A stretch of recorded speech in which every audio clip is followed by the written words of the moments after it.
Have you ever wondered what 19th century toothpaste tasted of or was made of? I have this original pot of cherry toothpaste. This was famous all over the world and was endorsed by Queen Victoria herself. I recently discovered that the company that made this is still open and operating in the UK, so I went to visit them and had them make me up the original formula for me to try. Can you guess what it was made of? Stay tuned, it's shocking. Cleaning was part of a beauty routine which all classes could engage with. I've come to John Gosnells & Co., one of the Victorian era's biggest soap producers, and still operating today.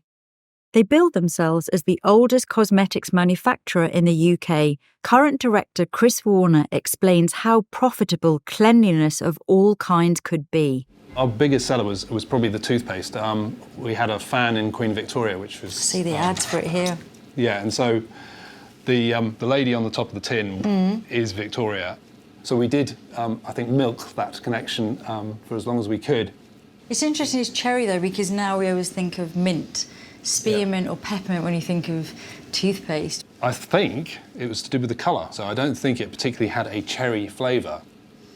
So, I have one here that we made earlier, as they say, and...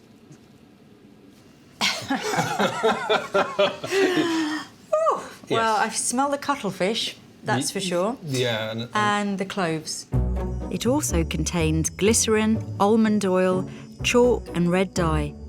For Victorians, shiny white teeth were another sign of purity.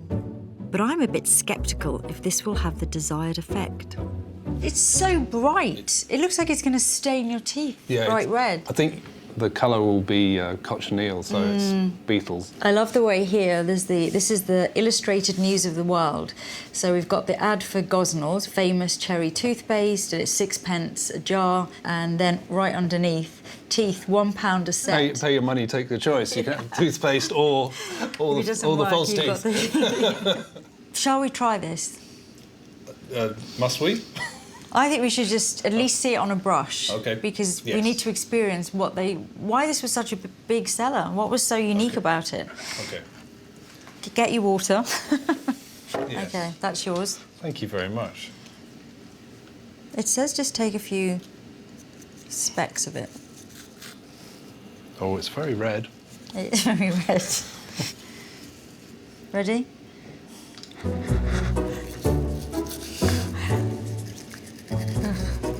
Gross. No, I didn't have enough. Gross. I don't think I was committed quite. No, you're... OK, here we go. I'm doing all my teeth now. In for honey. I'm gonna rinse out. Well, you certainly know you've done it. I do want to see my teeth, though. I want to check they're not red. No, that's all right. Look, OK. Tongue?